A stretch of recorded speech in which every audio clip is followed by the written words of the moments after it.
सबसे पहले आपको बताएं कि ऐवान सदर की जानिब से इलेक्शन कमीशन ऑफ पाकिस्तान को आम इंतखाबात के इनेकाद के हवाले से ख़त लिखा गया है। ख़त में इलेक्शन कमीशन को कौमी असम्बली की तहलील के 90 दिन के अंदर इलेक्शन कराने के लिए तारीख देने का कहा गया है। बात करेंगे हमारे नुमाइंदे अवैस क्यानी से। जी अवैस, बताएगा क्या लिखा गया है इस ख़त में?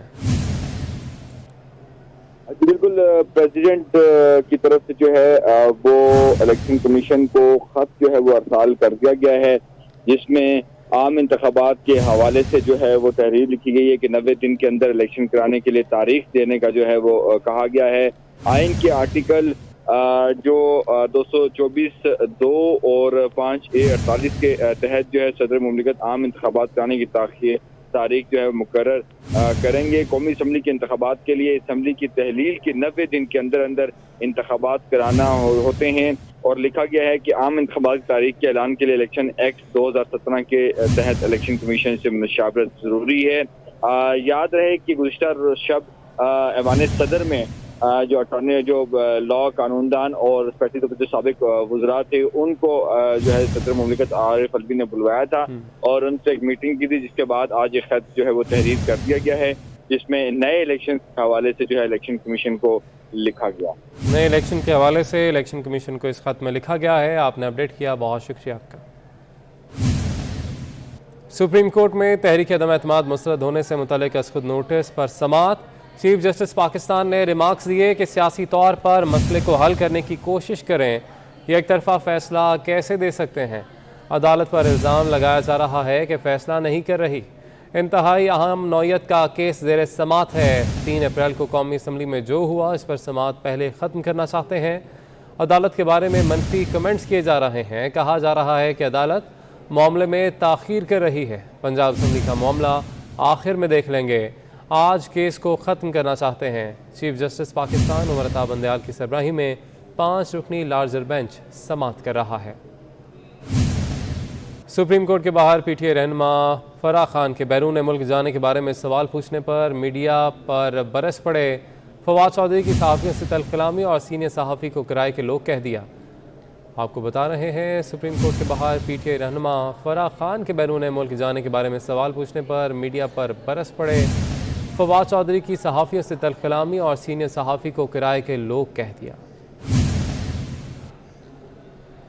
सुप्रीम कोर्ट के बाहर पीटीआई रहनुमा फराह खान के बैरून मुल्क जाने के बारे में सवाल पूछने पर मीडिया पर ही बरस पड़े। फवाद चौधरी की सहाफ़ियों से तल्ख़ कलामी और सीनियर सहाफ़ी को किराए के लोग कह दिया। अब बात करेंगे तख्ते लाहौर के हवाले से, जिसका फैसला आज होगा। पंजाब असम्बली का हंगामा खेज इजलास इफ्तारी के बाद होगा। वज़ीर आला पंजाब का चुनाव किया जाएगा। नए कायदे ऐवान के लिए परवेज़ इलाही और हमजा शहबाज में मुकाबला। वज़ीर आला बनने के लिए 186 अरकान की सादा अक्सरियत दरकार।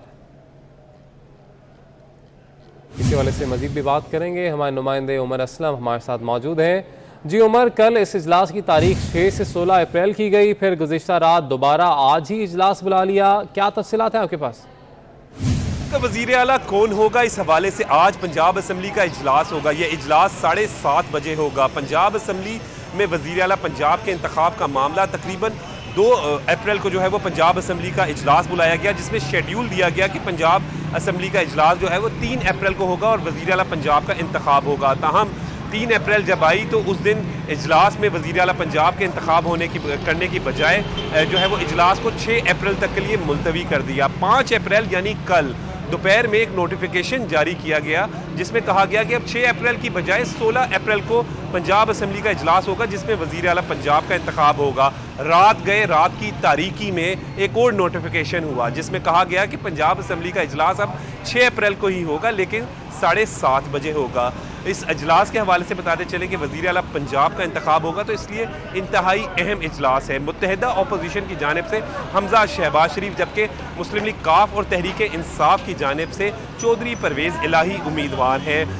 मुत्तहिदा अपोजिशन को जो हमायत हासिल है वो अलीम खान ग्रुप, तरीन खान ग्रुप की और मलिक असद खोकर ग्रुप की हमायत हासिल है। ताहम पंजाब असम्बली का अगर आज इजलास 7:30 बजे हो जाता है तो नंबर गेम तो जो है वो अगर देखा जाए तो अपोजिशन जो है बज़ाहिर जो है वो अक्सरियत दिखाई दे रही है। लेकिन एक और अहम बात यह है कि 3 अप्रैल को तोड़ फोड़ का भी मामला हुआ था, जिसमें ज़राए का ये भी कहना है कि अरकान असम्बली को मुअत्तल भी किया जा सकता है और वो अरकान असम्बली यकीनन मुस्लिम लीग नून के होंगे, लेकिन अभी तक इस हवाले से कोई नोटिफिकेशन नहीं हुआ। 7:30 बजे आज पंजाब असम्बली का इजलास होगा।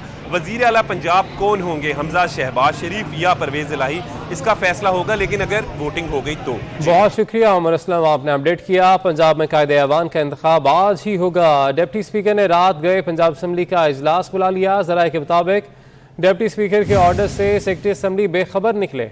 असम्बली सेक्रेटेरिएट का शोबा कानून साजी भी रात गए अहकामात से बेखबर निकला। असम्बली सेक्रेटेरिएट ने डिप्टी स्पीकर से राबते शुरू कर दिए हैं। आपको अपडेट कर रहे हैं, अमला बेखबर निकला है। पंजाब में कायदे ऐवान का इंतखाब आज होगा। डिप्टी स्पीकर ने रात गए पंजाब असम्बली का इजलास बुला लिया। ज़राए के मुताबिक डिप्टी स्पीकर के ऑर्डर से सेक्रेटरी असम्बली ही बेखबर निकले। असम्बली सेक्रेटेरिएट का शोबा कानून साजी भी रात गए अहकामात से बेखबर निकला। असम्बली सेक्रेटेरिएट ने डिप्टी स्पीकर से राब्ते शुरू कर दिए हैं।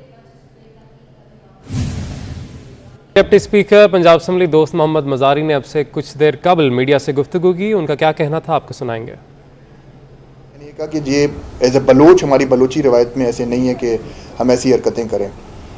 तो जब मैं वहाँ पे गया तो मुझे एक सीनियर स्टाफ के मेंबर ने बताया कि वहाँ पे तोड़ फोड़ की गई है और उसमें काफ़ी टेबल्स वगैरह तोड़े गए, शीशे तोड़े गए और वो चीज़ें फुटेज पे हैं उनकी रिपोर्ट के मुताबिक। मेरे से शेयर उन्होंने कोई बात नहीं की, लेकिन उन्होंने मुझे वर्बली उन्होंने मुझे बताया। ये जो बात मेरी इन्फॉर्मेशन में है जो मुझे मिली है। ये बताएंगे कल जो प्राइम मिनिस्टर का इजलास हुआ था, क्या आप उसमें शरीक हुए थे? और वज़ीर आज़म के साथ अगर शरीक हुए हैं तो क्या वज़ीर आज़म से वज़ीर आला के इंतखाब के हवाले से कोई हिकमत अमली पर कोई बात हुई? मैं कल शरीक नहीं हो सका, मेरी ज़ाती मसरूफियत थी, तो उस हवाले से मैं मसरूफ़ था। मैं ज़रा देर से फ़ारिग हुआ और मेरी इस हवाले से अभी तक वज़ीर आज़म साहब से कोई बात नहीं हुई। सर, नंबर गेम्स आपके पास कम है गवर्नमेंट के पास, जिसकी वजह से बार बार इजलास आगे किया जा रहा है।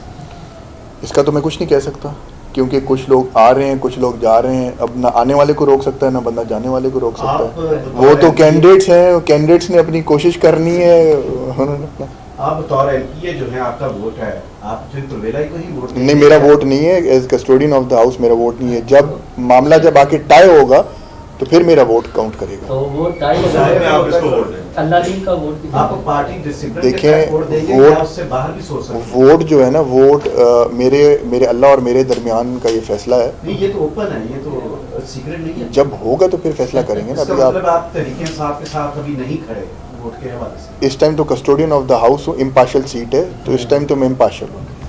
जी हाँ, रियाज बहुत मज़ारी साहब भी फॉरवर्ड ब्लॉक में हैं, जी बिल्कुल है वो। उनके साथ आपका कोई राब्ता है या कुछ इस तरह से भी देखा जाता है कि उस हवाले से कि आपका शायद नहीं, मेरा- वो पार्टी साइड का चल रहा है? मेरा उनसे राब्ता नहीं है।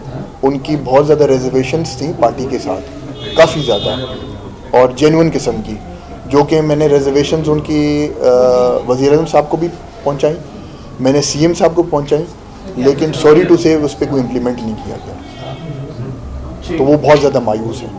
हम ये कह सकते और हैं फिर उन पे फिर एक इल्ज़ाम भी लगाया गया। उन पे क्या, बहुत से मेंबर्स पे इल्ज़ाम लगाया गया कि उन्होंने पैसे लिए। रियाज मज़ारी साहब ने कहा कि जी अगर मेरे पे कोई चीज़ साबित हो गए तो आप उसको मीडिया पे शो कर दें, और अगर साबित नहीं होती तो मेरे से माजरत कर लें। ना तो उन्होंने साबित की, ना तो उन्होंने माजरत की।